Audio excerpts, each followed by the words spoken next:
In this video we're going to be working with An, which basically means to push, and it's one of the foundational forces used in Tai Chi. So we're going to be doing it one-handed and two-handed, and to do that we're just going to use two moves from the 24 form, Yang style, and one of them is actually called An, and it's a two-handed push. The other one that we're going to use is going to be brush knee and push, and that way we can practice with two hands and one hand. To begin with, face the bag that you're going to be working with. You can place your hands on it if you want to, or you don't have to, but you're going to rock back, lift the hands like you would in the form to do the movement An, and grasping the sparrow's tail, you come forward and push. Now you can put a lot more oomph into it to where it's almost a strike, or you can be more gentle with it and leave it as a push. A lot of the things that you do in Tai Chi and in any martial art have kind of varying degrees of intensity that you can use, and it depends on the situation you're in. If you're just, I don't know, messing around with some friends and someone gets a little pushy, you don't want to sit there and try to break their ribs by slamming them with all the force that you have. That would not be very friendly. But you might want to push them back a little bit, and so in that case you would use a more gentle motion to just help them move away from you. So as you do this, you can vary the intensity that you put into it. Obviously, as you begin, you want to go nice and light because you're working on using your body motion to generate that force. As you get used to it, you can put more power into it, but it's really up to you as to how much power you put into it if you ever actually use a push. So you rock back just like you would in the form, hands come up. As you come forward from the base, movement from the dantian powers this. So you don't want to shift forward and then push. You want to rock back, and as you're shifting forward, you're generating that power for that push. So once again, rock back, shift forward, push. For the one-handed push, continue doing brush knee and push, brush the knee, and then this hand pushes out. There. Same idea. It can be a push, or it can be a really forceful push to where it's a strike as it comes out. Either one works. Just depends on how you're wanting to use it. So from here, comes out. There. Notice that it's this motion from the back leg, from the root up to the dantian. From here, that powers the motion. I'm not coming here and then pushing with my arm. That's a very weak way to do it. You want to come from here, use all of this momentum, all of this body motion for the push and for the strike. Same idea with this. You want to be as relaxed as possible as you come through. While I'm doing this, I'm very relaxed and I'm just letting that momentum basically hit the bag and move it. And I'm only tensing up just a little bit, just enough so my arm doesn't buckle or collapse or do anything weird, as I'm allowing this whole body motion to be expressed in this push.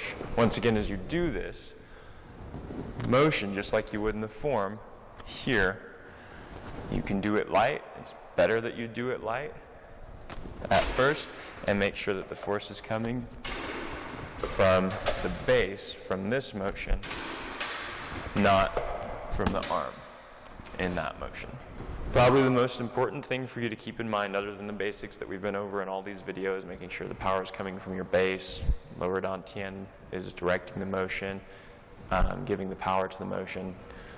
You want to make sure that your arms don't do this, that your elbows don't go out to the side. If you're doing brush knee and push, and you're pushing like this, you're losing a lot of power out here, and you're having to depend a lot more on your chest muscles to make this an effective push. If you drop that elbow in close, you can push from there, and it comes from the body in a straight line down this arm. And by in a straight line, I mean that the arm is lined up behind the hand, so that when I push, everything is coming through, backing up what's going on here. I don't have something hanging out over here while I'm trying to put force here.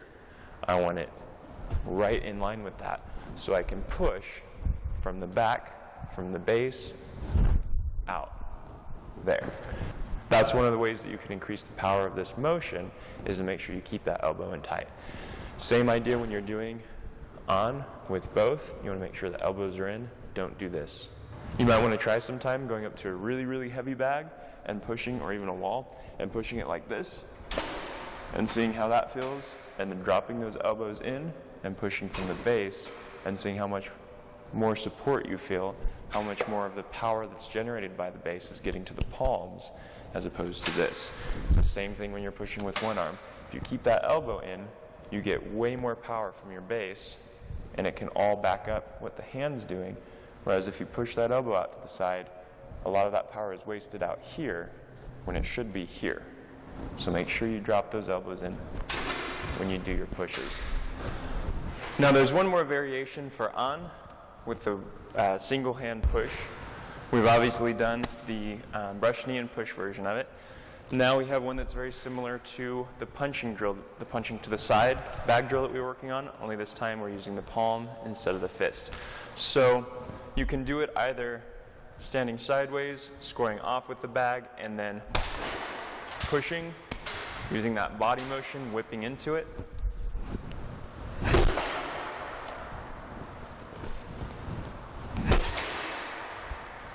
Of course, starting light and building up power from there. You can also do this one stepping into it.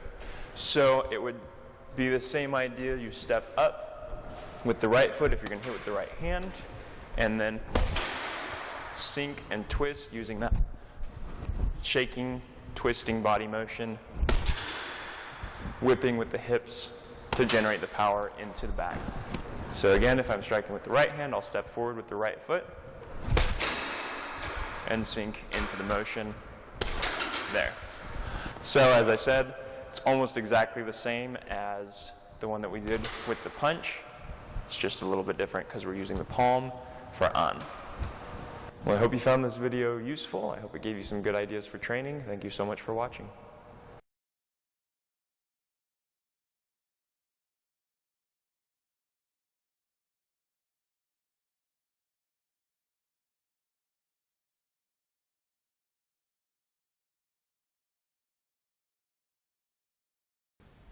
In this video, I want to talk to you about a product that I've been using for a lot of years now, something that I absolutely love. And if you're into taking supplements, you will probably absolutely love this too. It's called Daily Complete, and it's put out by a company called Pure Trim.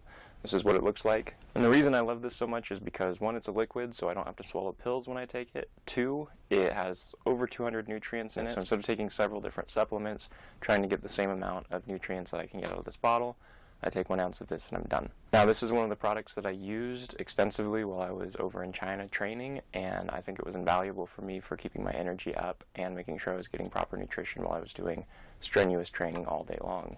Now, the last thing that I really like about it, it's awesome, is it's just simple to take. So if you're like, all right, it's time to take my supplements with my lunch or whatever, you literally just open it up, get a little ounce glass out, pour yourself an ounce, done, swallow it. And that's it. You're done. You've taken your vitamins for the day. Another nice thing is it tastes pretty good. It basically just tastes like oranges and a hint of vitamin flavor to it, if you know what vitamins taste like. So anyway, I hope you try it out sometime if you're into taking supplements. If you're not, I still hope you try it out, and I hope you learn to love it as much as I do. Daily Complete.